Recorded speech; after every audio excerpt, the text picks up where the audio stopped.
Hello and welcome to the Wheel of Crime podcast. This podcast is run by two ladies who play games, shout profanities, and laugh way too often. Also, this podcast does cover topics of sensitive nature, and as such, listener discretion is advised.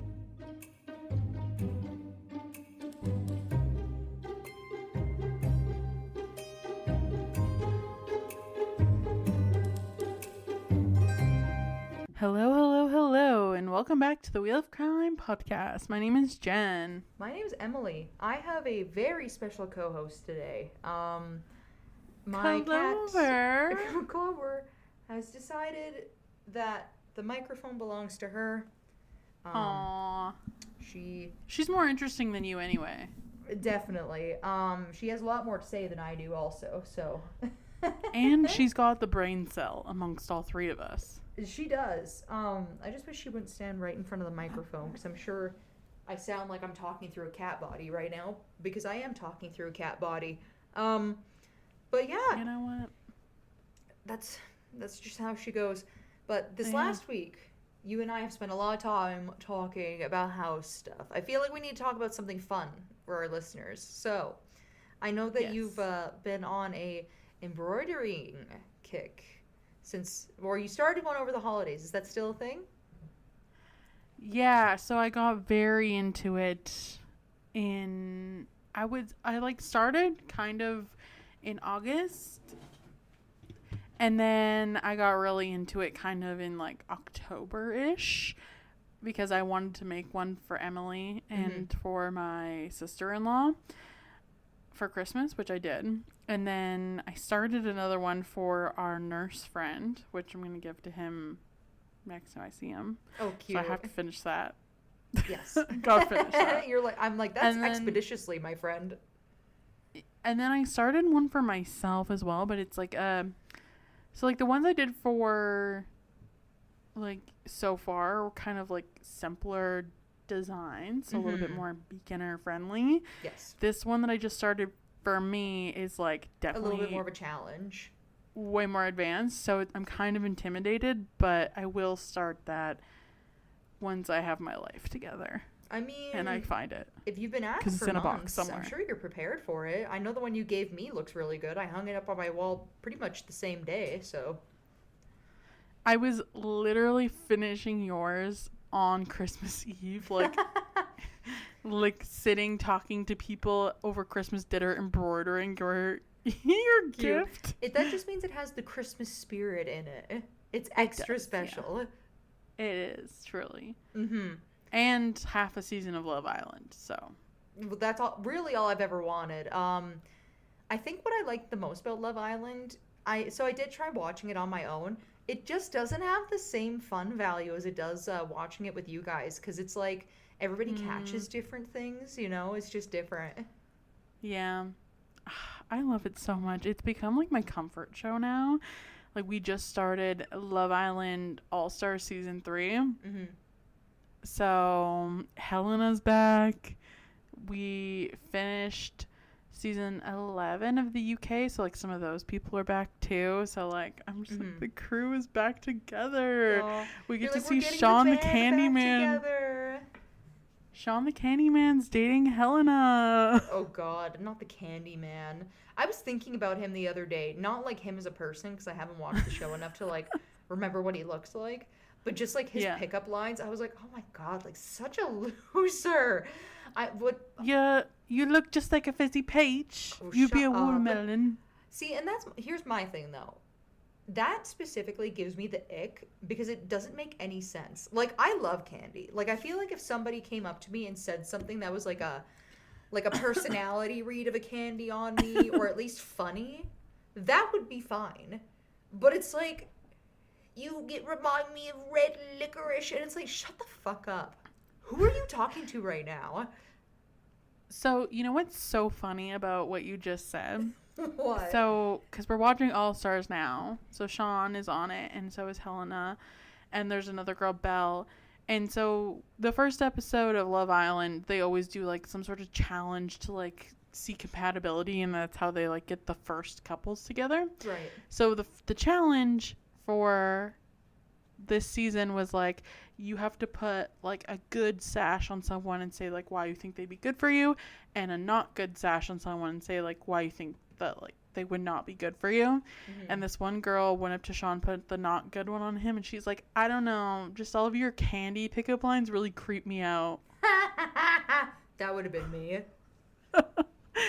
Yeah. Like, easy but then done. they ended up in a couple together anyway. Oh, annoying. Yeah. But anyways, I'm sure no one else cares about that other than me, but I'm obsessed. I love Love Island. Listen, no, us talking about it might mean some of our listeners start listening to Love Island, and then you'll have a whole crew together. My life The has Love been... Island ghosts unite. Yeah, this is so fun. I wish I had a little goss crew. I feel like so I'm gonna not talk about house repair stuff because that's boring, and we definitely covered that in detail last week. But I will say that in my time where I was busy doing things with my hands, I did pick up a audiobook to listen to because I have been trying to get back into reading. I do like reading with my hands, like physical media. But sometimes it's hard to find the time to just sit there and read. Like, it feels like you have to really dedicate your focus to the task. Whereas if you're listening to something and doing it with your hands, a little bit different. And I had quite a few people recommend this one book series to me because it's very, it's like a theatrical telling of the book. So they have, like, different voices playing different characters, and it's very, like, interactive that way. So I gave it a shot. Really good. I really like it. It's a lot of fun. What series? It's called Dungeon Crawler Carl. And basically, it's a dude who's like... he's like an American who lives in Seattle, but he has like a very mild southern voice. And the concept... Like, I won't spoil it in case anybody who's listening to the show or Jen decides to listen to this at some point. Here's the other thing, too. Many people told me that while it's a good book series to read, the audiobook 20 times better, at least. And I was like, okay. So that's why I did this. And the concept is basically there's this guy who basically the apocalypse happens right in front of his eyes, and he gets caught outside in literally just his underwear, his ex-girlfriend's Crocs, holding his ex-girlfriend's cat, and a leather jacket, wearing nothing else. And... Wow. Yeah, and then the apocalypse has like a slight fantasy sci-fi element. Well, big fantasy, slight sci-fi element to it. But basically, he gets thrown into like this like tournament that is being hosted that he's now a participant of because he survived the apocalypse.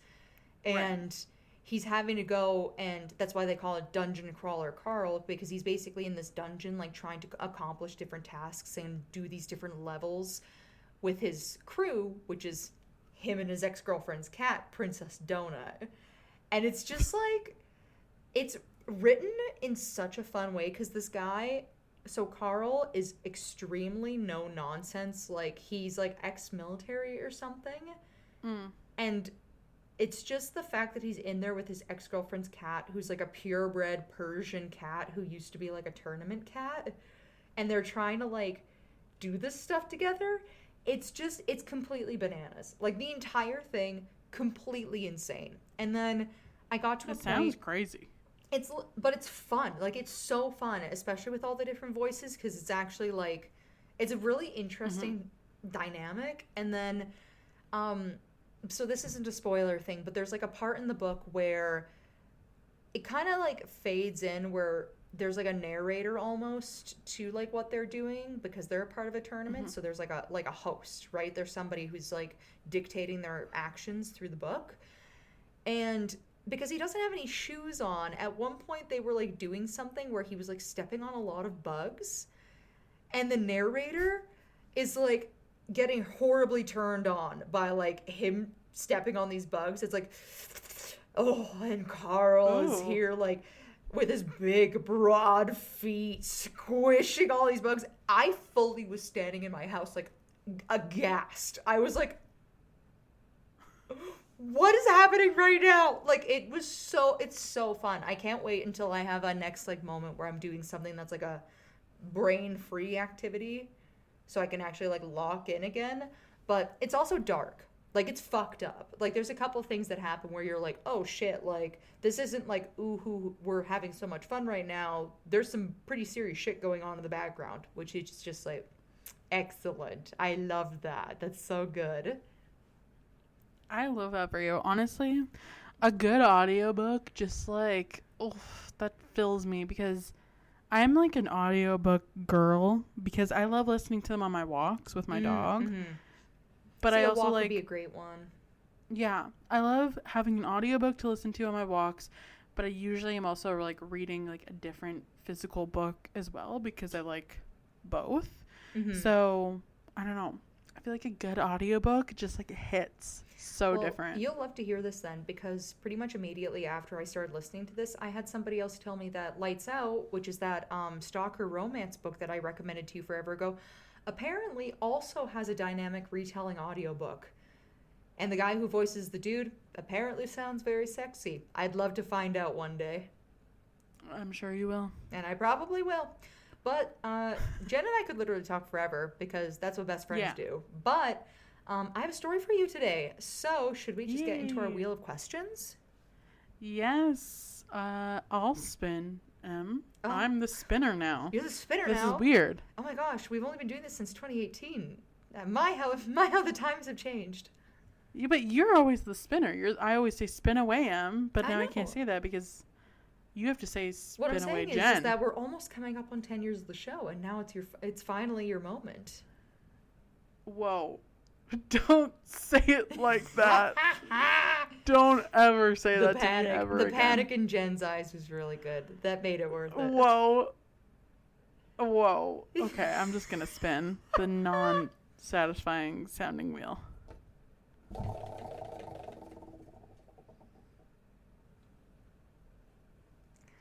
What would be your death outfit? Like that I want to die in? Yeah, like let's say you've passed away. Coming back as a ghost is like non-negotiable, but you have to pick the outfit that you wear for the rest of your life. Well, unlife. Post-life. See, do I want to wear something really comfy? Or do I want to like wear something really cute? Or do I want to wear something dramatic? These are the questions. Right?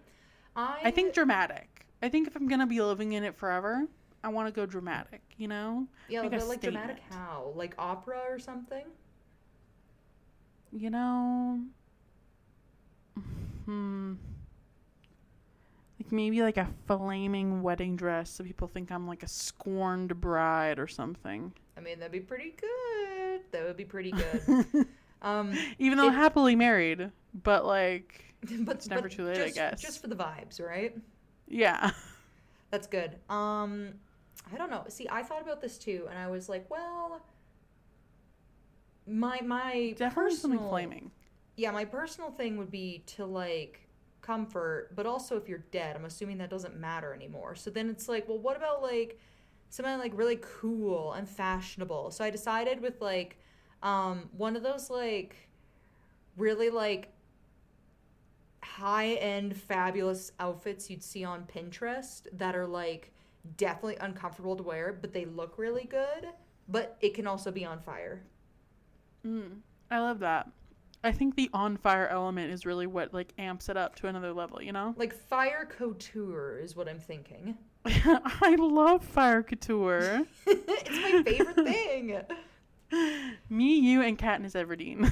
Actually, though, right? They were onto something. She was cooking. For real. She was cooking there. That girl was on fire. Oh, God. All right. Well, let's spin the wheel for our next question.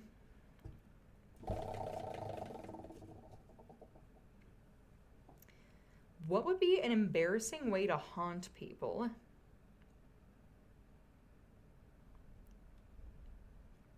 Embarrassing for me or for them? Because I'm going for them. Let's go for like, you. Oh, okay. Like, what's something where it would be like, this is a situation I hate as a ghost, but I have to be here? Like every time they walk into their bathroom, I'm taking a shit or something. But like, it scares them. The ghostly shitter. I don't know what it is. There's always somebody in there using the toilet. I can never use it. They're just constantly walking in on me in the bathroom because I forget to like lock the door because I can just walk through walls, you know? Oh my god. That's also really funny and also kind of what I was thinking because when I put this question down originally, I was like thinking like, you know, Moaning Myrtle from Harry Potter. Like my face just like comes out of the toilet bowl like when you're done using it and I'm like, ah! Like sick. No thank you. I hate that. So what's yours? Well, now I have to come up with a different one because I feel like that's like too similar to where I was originally going. I feel like an embarrassing a way to haunt people would be like you're haunting people from like the mirror, but you can only show yourself when they do something like really embarrassing, like scratch their butt or something. Like, oh, thank God nobody's here. And then they scratch themselves and I just pop out of the mirror like, ah! But I feel like that's embarrassing for them and not for you, you know? I don't want to be there. I get secondhand embarrassment. That is so cringy. No, thank you. Fair enough. Fair enough. You think I want to be there? You just like walk in on someone making a horrible joke to like a horrible pickup line to like someone they really like, and you're like, oh no, immediately out of there. Except for I can't because that's the fun of it is I'm just stuck there. Yeah, you have to stand there and just like absorb the awkward silence with them. Yeah, I have to watch. Just multiple layers of torture. Oh, all right. Let's spin for our next question.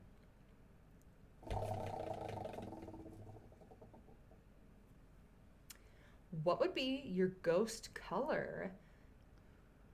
Because there's always like, you know, the blank of blank or the blankety of the blank house or, you know, whatever, right? But it's always like a color. Like, I won't say which colors in case people are new to this concept of like ghost colors, but if you had to pick a color of ghost, like what would you pick? I'm gonna go with an orange. I want an orange flaming glow. I feel like flaming. You're like, I am on fire. So obviously I would be orange. Obviously. You know, a very autumnal soft glow is happening. That would be nice. I feel that, but I feel like I would pick more of like a golden yellow. See, if I had to pick a second option, like if I'm not on fire, like so when I'm like unlit, I'll be blue. Oh my gosh, blue was gonna be my second choice too. There's just something about like the fading from like yellow to like blue where I'm like, yeah, I kind of dig that more than purple. I feel like purple's giving a little bit of like mysticism. I don't quite want to be there, you know? No. I feel like that's right for us. It is right for us. I don't know if I would go green. Maybe I would. Green just doesn't feel right. But green like, does not feel it's right, a little though. Witchy. It does. It feels witchy or extraterrestrial. And I'm not really an alien like in this scenario. I'm definitely just a really cool ghost. So. Yeah. I mean, you're literally wearing flaming couture. So. I know. What else am I going to do? Other than be really cool. Other than just like absorb the awkwardness of other people's encounters and look really fucking hot while you do it.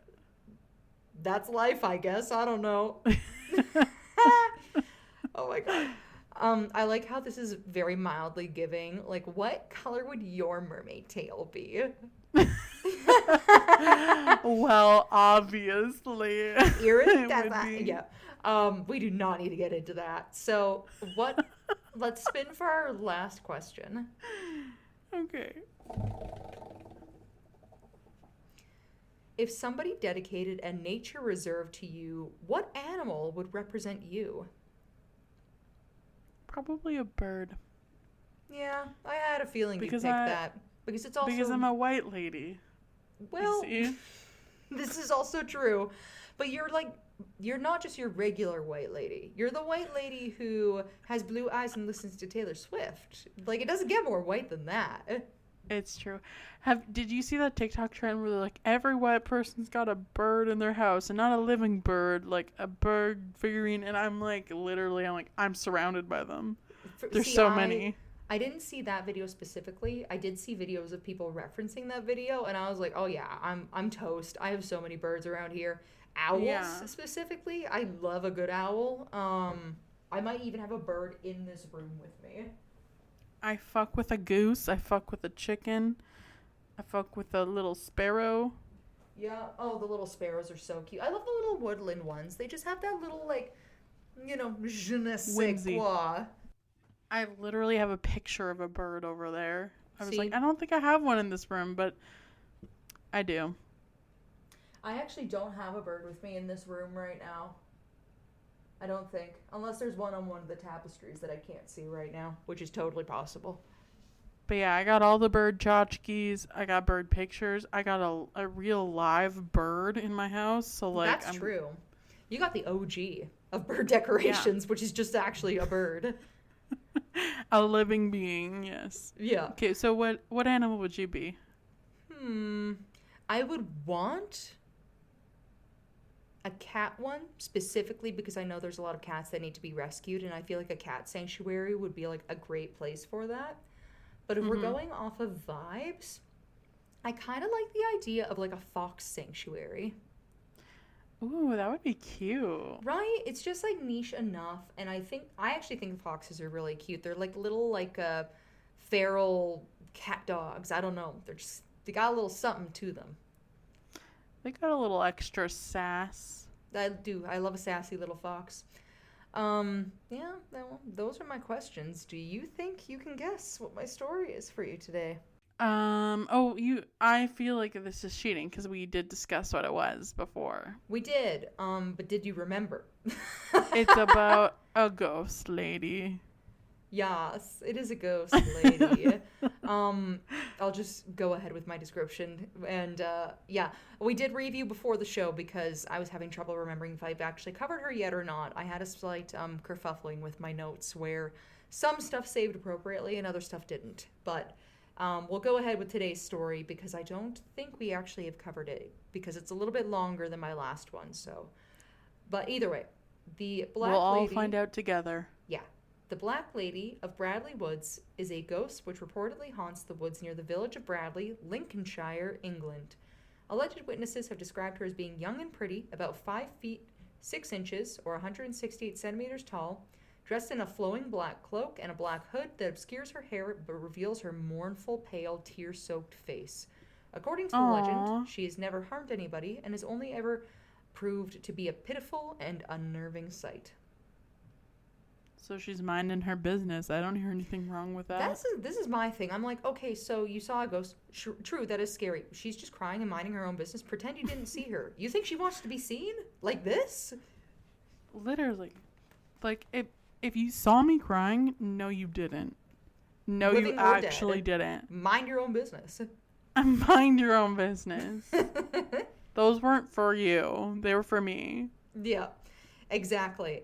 So then, I did have a really hard time actually finding consolidated resources on her specifically because she's kind of a local legend that people have like a mixture of like in-person experiences and like other it's kind of like when I cover episodes where a lot of the accounts are from like Reddit stories. It was just kind of all over the place. There was one person I found, though, who runs a blog called Grokpedia. And they did a really good job on this blog with covering everything that I was able to find just off of basic sources, as well as some in-person accounts and that type of thing. So this is my shout out to Grokpedia. If you like today's show, go check out their blog. They have a bunch of other articles about European ghosts and that kind of thing, which are really cool. But thank you, Grok. You killing it here. Grok. We love you, Grok. And your pedia. And your pedia. So with that shout out of the way, I'm just going to kind of get into my story here, which, like I told you already, is the Black Lady of Bradley Woods. All right, well, take it away, Em. The Black Lady of Bradley Woods is a ghostly apparition from English folklore, said to eternally wander the ancient Bradley Woods near the village of Bradley in Lincolnshire, searching for her lost infant child after it was taken during a period of medieval conflict. According to the legend, the spirit is that of a young, attractive woman approximately 5 feet 6 inches tall, dressed in a flowing black cloak and robe with a tear-streaked face, appearing sorrowful, non-threatening, and she cries out for her baby while flitting between the trees. The tale is rooted in the Wars of Roses, which was between the years 1455 to 1487, when a local woodsman was conscripted to fight, leaving his wife alone in a cottage with their newborn son. Upon his failure to return, enemy soldiers raided the area, raped her, and abducted the child, prompting her to roam the woods in mourning until her death.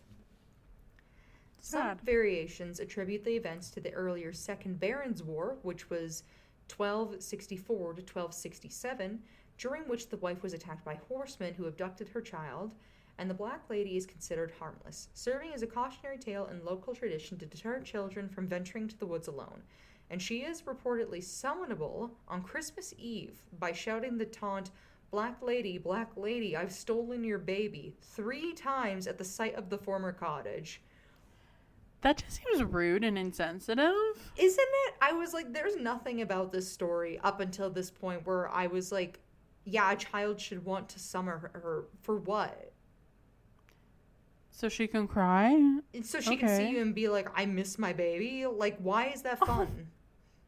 That just broke my heart. That's what I'm saying. Like, it doesn't make any sense. And I'm like, you guys are friggin' evil. Like, I don't know what you're doing. Leave our girl alone. Leave her alone. So, sightings of the apparition have been reported for centuries in Bradley Woods, now part of a designated nature reserve, though no harm has ever been attributed to her presence. Bradley Woods is an ancient woodland situated near the village of Bradley, which is approximately 3 miles or 5 kilometers southwest of Grimsby in northeast Lincolnshire, England. Covering about 103 acres or 42 hectares, the site consists primarily of dense oak trees with understory flora including bluebells, wood anemone, and dog's mercury, typical of long-standing British woodlands, which just sounds beautiful to me. Yeah, she picked a great spot. 100-odd acres filled with bluebells and oak trees? Like, hell yeah, let's go. Honestly, like, sounds gorgeous. I would go there. Mm-hmm. Designated as a local nature reserve, it encompasses meadows, ponds, and bird habitats that enhance its biodiversity. Recorded in the Domesday book of the year 1086 as Bradley or Broadwood, the area has remained forested for over 1,000 years, reflecting its prehistoric continuity as woodland. In medieval times, it served as part of a regional hunting grounds, with records indicating use for boar hunting by the local nobility and figures such as King John during his visit in 1216 amid the First Barons' War landscapes of Lincolnshire. By later periods, the woods were managed for sustainable timber production, supported regional forestry practices, while preserving its ancient character. I know we're getting a lot into, like, the woods itself.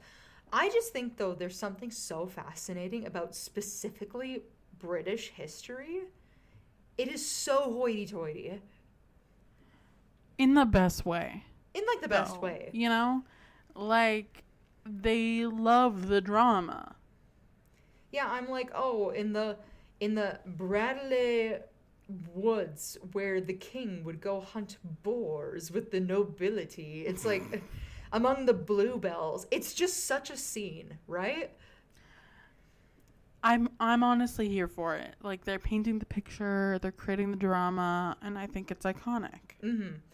The woodland's environmental features include winding footpaths and streams that traverse its isolated interior, fostering a sense of seclusion amid the thick canopy. These elements, combined with the relative remoteness from urban centers, contributed to the site's atmospheric reputation. Approximately 2 miles away lies the historical remains associated with the Nunsthorpe Priory, a Benedictine nunnery founded in the year 1155, which was then dissolved in the year 1536, adding to the area's layered historical depth. This is what I mean. It's a long ass time ago. Right? Sorry, my fig is now here. Let's keep going. The woods also form the primary setting for reported ghostly apparitions, which brings us to Our Lady. So, the Black Lady is consistently described in eyewitness accounts as a young, attractive woman standing and wearing what we've already discussed. It gives her an ethereal silhouette against the woodland backdrop of the Bradley Woods. Her face is notably pale, often streaked in tears, because she's always crying, also which we've already discussed. Okay. I feel bad for her. Me too. Sorry, Fig, the co-host, is now here. In terms of demeanor, the apparition appears non-threatening and evokes pity rather than fear, with no reports of aggressive behavior towards observers. She's typically observed walking slowly through the trees or occasionally moving swiftly between them, as if in quiet distress. Some accounts mention her emitting soft cries or calls, adding to the haunting yet sorrowful atmosphere. Sightings are often accompanied by sensory elements such as a sudden cold chill in the air, enhancing the sense of an otherworldly presence. Though she remains a shadowy, elusive figure without physical interaction, these descriptions have remained remarkably consistent across reports spanning centuries, underscoring the enduring nature of the folklore. So, the primary myth of the Black Lady of Bradley Woods centers on a tragic tale set during the War of the Roses in the 15th century. In this narrative, a young woodsman's wife lived with her husband and infant child in a cottage deep within the woods near the village of Bradley, Lincolnshire.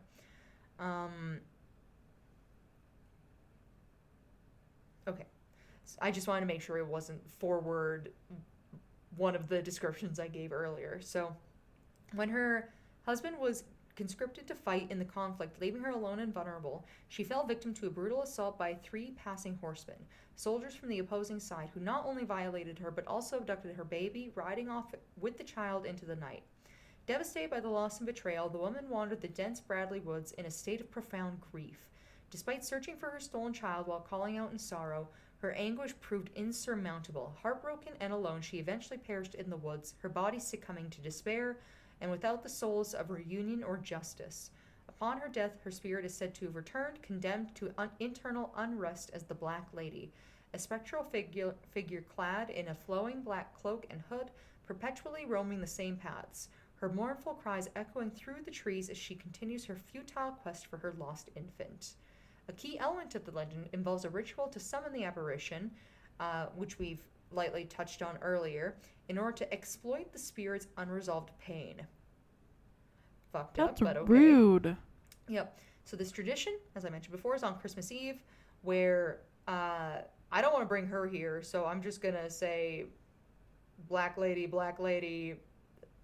you know, your baby's been stolen. That's not actually what I said. It's the first thing I said, but basically shouting 3 times into the woods saying that, and this taunt, rooted in the core trauma of her story, is said to draw her forth from the shadows, manifesting a sorrowful woman intent on confronting the person mocking her in her endless search.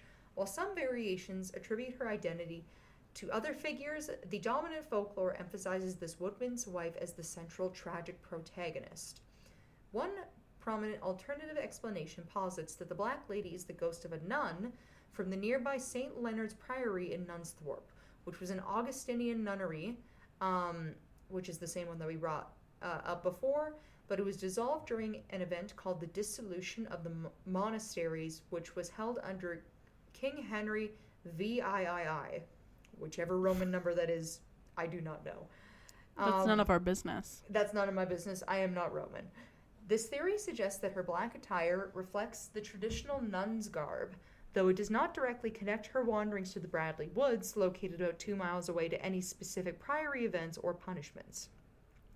Another theory identifies the figure as the ghost of a reclusive spinster who resided in isolation within a cottage in the Bradley Woods, far from village life, potentially succumbing to illness or loneliness.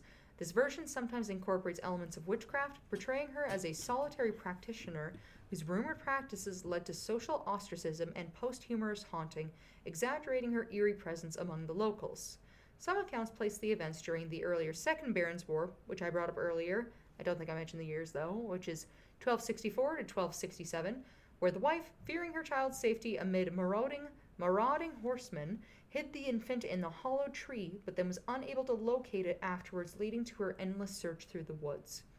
Additional variants reflect the diversity of oral folklore, incorporating themes of tragic personal losses and grief, diverging from the core narrative of a baby stolen during wartime, with elements of isolation reoccurring across accounts without a unified origin.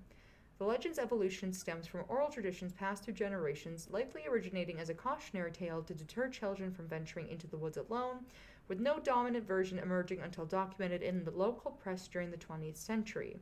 Over time, these stories have incorporated modern rituals, such as the Christmas Eve summons, blending historical tragedy with contemporary embellishments while maintaining the ghost's harmless, mournful essence. Ooh. So, there's been a couple of wars that I've talked about, like, a lot in this, which are, like, linked historical events, I guess you could say. So I'm going to talk a little bit about what these are, since I'm not sure where our listener base is localized these days. I think it's between Canada and America. But I'm personally very unfamiliar with some of these bigger wars that happened in England. So I'll just touch on those briefly. Okay.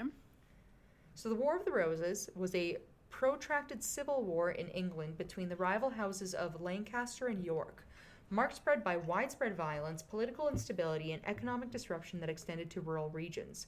In Lincolnshire, the conflict had a relatively limited direct military impact due to the county's geographical isolation, but nonetheless it fueled local factionalism among the gentry and contributed to episodes of pillaging and rebellion. For instance, in the year 1461, Queen Margaret of Anjou's Lancastrian forces raided and pillaged the towns of Samford and Grantham in southern Kesteven, disrupting rural communities and supply lines in the surrounding countryside near Bourne. These incursions highlighted the vulnerability of isolated rural areas to the opportunistic violence during the broader national strife. Earlier conflicts than this, such as the Barons' War, further contextualized the region's history of civil unrest, as with the First Barons' War, which was 1215 to 1217, involved significant action in Lincolnshire through the Second Battle of Lincoln on May 20th, 1217.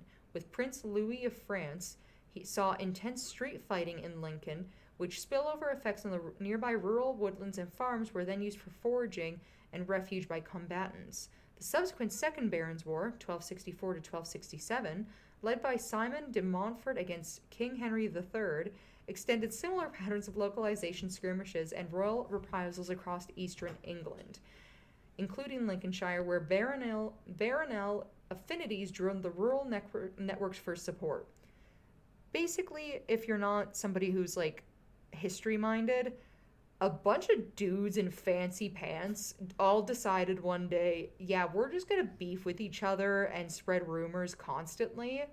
And then we're going to take advantage of these, like, little places where barely anybody lives to basically become, like, our playground of violence. I mean, I think that's how you could sum up basically every war. Yeah, basically. Just throwing, like, conflict over religion and politics in there, and that's all of them.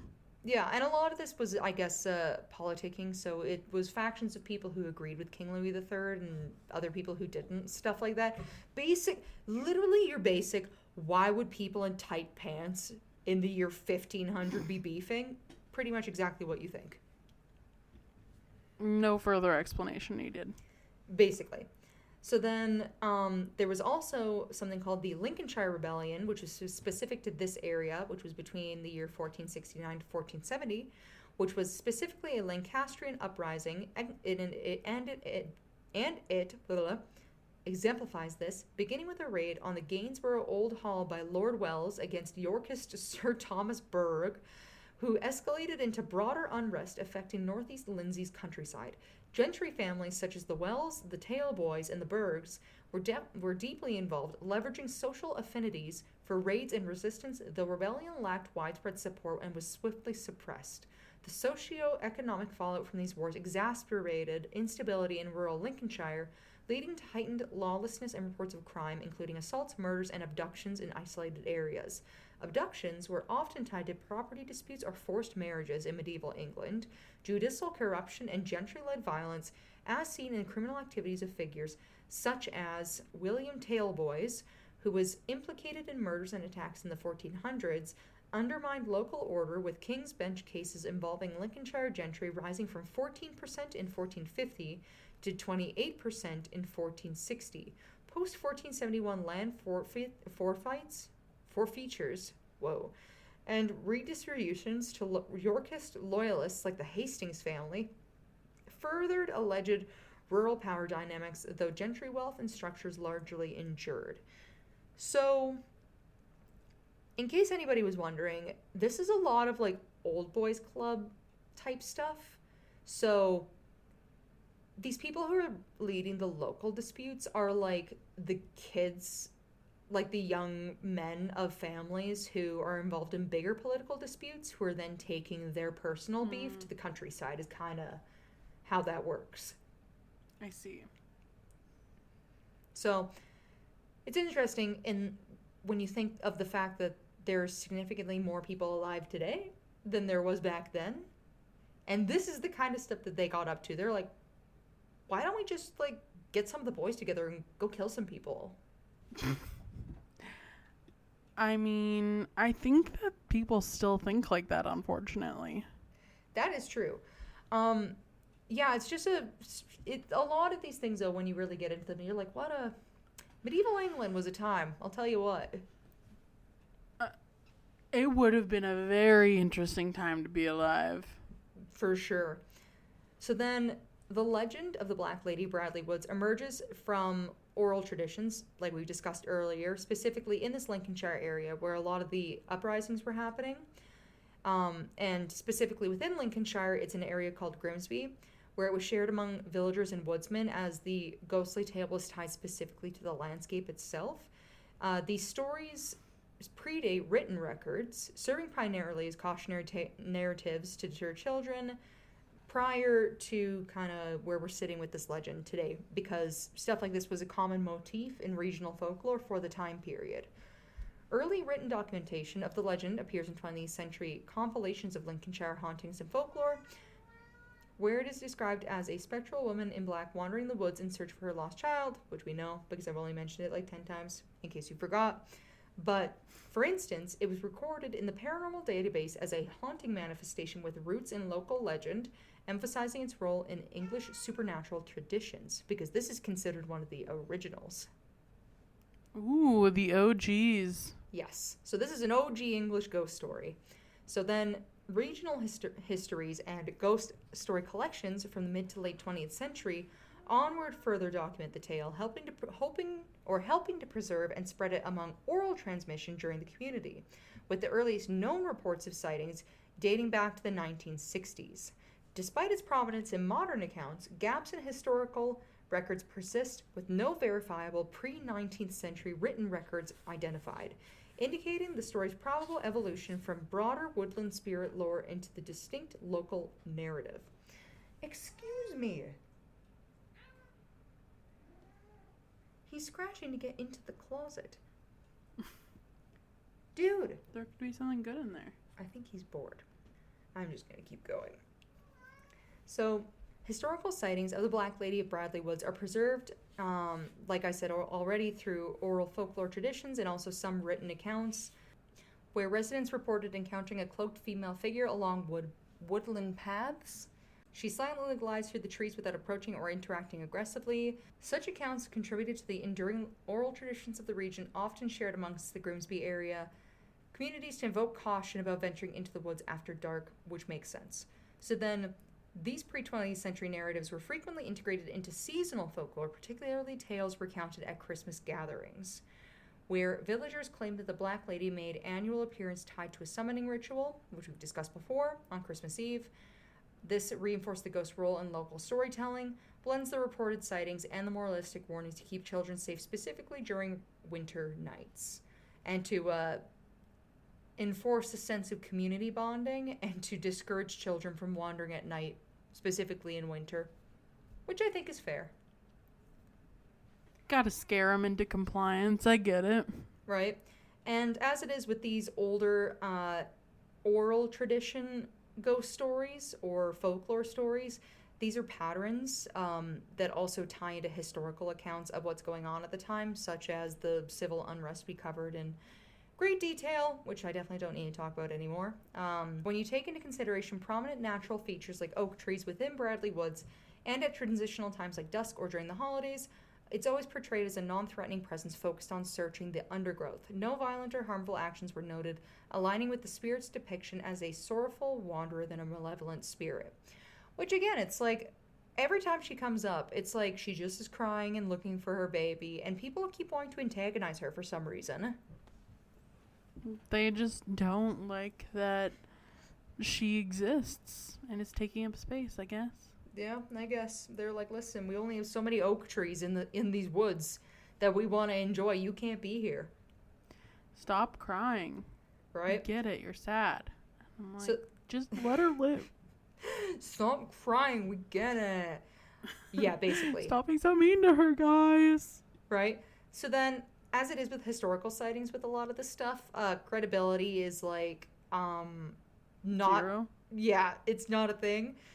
But it's pretty fair to say that this was probably something that was widely spread intentionally to be a means of social control, but also entertainment.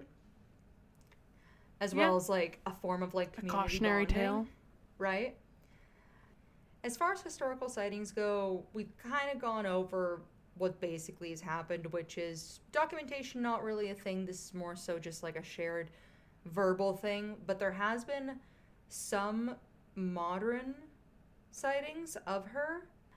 Basically, as far as modern encounters go, in the late 20th century, reports of the Black Lady persisted amongst motorists near Bradley Woods, particularly during the 1970s and 80s.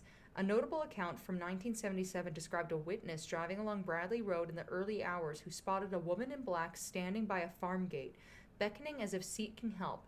Upon approaching, the figure vanished without a trace. This sighting aligns with broader patterns of fleeting apparitions on woodland edges, often shared in local folklore collections and media. Additionally, in 1985, the legend gained wider attention through an episode of the television series Arthur C. Clarke's World of Strange Powers, titled Ghosts, Apparitions, and Haunted Houses. That's such a British-sounding show. It really is. Arthur C. Clarke's World of Strange Powers. I like it. It would totally be a show that you would watch also. It would have been a show that we watched as teenagers. I say we, it would be me enforcing you to be there with me. Yep. Which examined reports of a hooded figure haunting the Nunsthorpe area adjacent to the woods, presenting eyewitness testimonies and atmospheric analysis without conclusive evidence. Then, into the 21st century, encounters continued to surface, though often anecdotal and tied to recreational visits. In April 2014, photographer Christy Ritchie captured an image in Dixon Woods section of the Bradley Woods using a Canon 450D camera, which upon review revealed unexplained shapes resembling faces in the mirror reflection. Ritchie, from nearby Nunsthorpe, confirmed no other individuals were present during the shoot, attributing the anomaly to possible paranormal activity linked to the Black Lady legend. The Grimsby Telegraph published the photograph and solicited reader accounts, highlighting the story's enduring local intrigue. Paranormal interest groups have conducted formal investigations in the 2000s and 2010s, employing tools like electronic voice phenomenon, EVPs, recorders during nighttime visits. One 2021 session reportedly captured an audible response of, "What happened?" in response to queries about the spirit's origins, though such findings remain unverified and subject to interpretation. As of 2025, the Black Lady legend maintains relevance through discussions in regional media and online forums, including some podcast episodes exploring the folklore, such as here today. Skeptics often... just like this one! Skeptics often attribute reported evidence or reported experiences to misidentifications of fog, wildlife, or optical illusions in the densely wooded terrain, as noted in folklore analysis. So, the legend of the Black Lady of Bradley Woods has long served as a cautionary tale, which we've also covered, particularly employed by parents in the northeast Lincolnshire area to deter children from venturing in the woods alone after dark. Generations of families in the Bradley and Grimsby areas have evoked her spiritual presence with warnings such as, "The Black Lady will get you if you don't behave," which feels pretty on the nose. Very boogeyman-esque. Very boogeyman, which reinforces community norms and around safety and obedience. This practice underscores the figure's role as a moral and protective device within familial storytelling traditions. Seasonally, the myth integrates into winter customs, especially around Christmas Eve, where the summoning chant, which I love too, in these notes, it has Black Lady, Black Lady, I've stolen your baby, in the notes 3 times. This is the second time I've said it. I'm a little suspicious. Not suspicious, just suspicious. So I'm not going to be saying that again. But it forms a playful yet eerie rite during gatherings or solitary visits into the woods. This ritual, rooted in Yule-like folklore, evokes a sense of communal thrill and caution, blending entertainment with reminders of the wood's perils during holiday periods where children might be more inclined to explore. Such customs highlight the legend's enduring place in local seasonal narratives, fostering shared experiences among residences. In broader community life, the Black Lady contributes to the local identity in Bradley and the surrounding areas, inspiring ghost walks and storytelling events in Grimsby, such as a 2022 virtual tour that included the legend to celebrate Lincolnshire's haunted heritage. These activities, including guided tours through Bradley Woods, strengthen social bonds and promote awareness to regional folklore among residents and visitors. The legend also plays a vital role in preservation efforts and aiding the conservation of woodland folklore and amid pressures from urban development in northeast Lincolnshire. By drawing public interest to the Bradley Woods, designated a local nature reserve in 1988, this story encourages advocacy for protecting ancient sites, ensuring that oral traditions and natural habitats are maintained for future generations.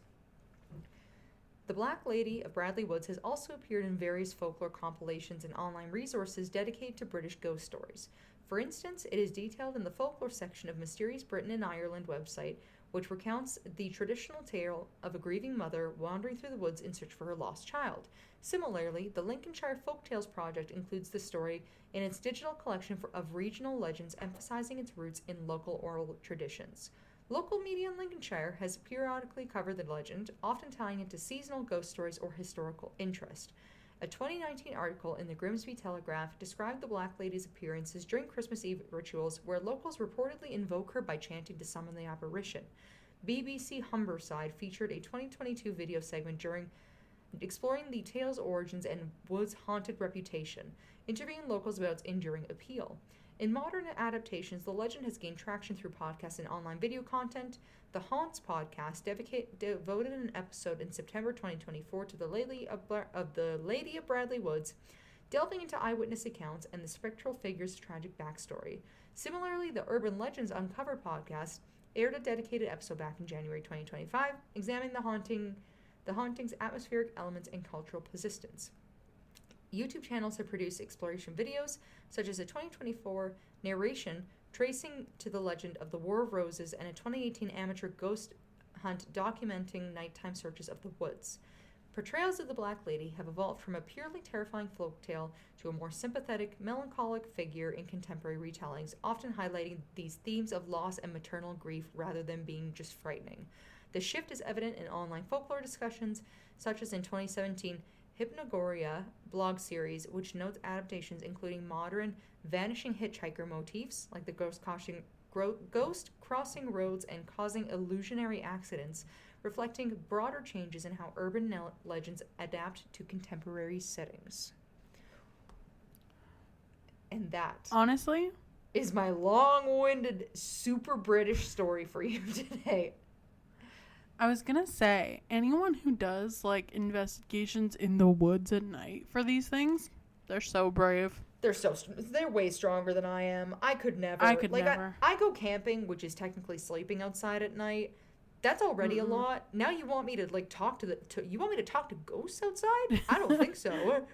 You want me to comfort a grieving mother? Who's also dead? In the that woods? Seems like a lot. Outside alone? No way. Mm-mm. But yes, what did you think of my story here today? It's a little heavy on history, but I did notice that basically the older I get with my British stories, the more it has to do with, like, history and stuff. So it's more or less unavoidable to cover some of these topics.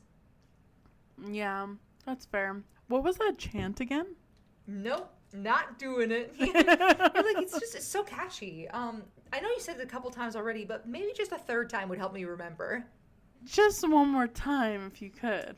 Yeah. Well, the only reason I'm not, even though we're nowhere near England, is it's definitely nighttime when Jen and I are recording, and I hella live in the countryside. I don't need any oogity spoogity things happening before I go to bed tonight. You know what? That's fair. I understand. But if you want to tell me one more time. I feel like you can say it this time. How about you guess, and I'll tell you if you're right or not. I think it's for you to say. I don't think so. I think me talking for 9 pages of content was probably enough. Well, I'm also a little suspicious, so. Not superstitious, just a little stitious. Exactly. Right? But yeah, that was my story for you all today. If you liked today's episode, please leave us a review on wherever you're listening to our podcast. We have our website, which is www.wheelofcrime.com if you want to check us out on there. We have our Patreon, which is Wheel of Crime at Patreon.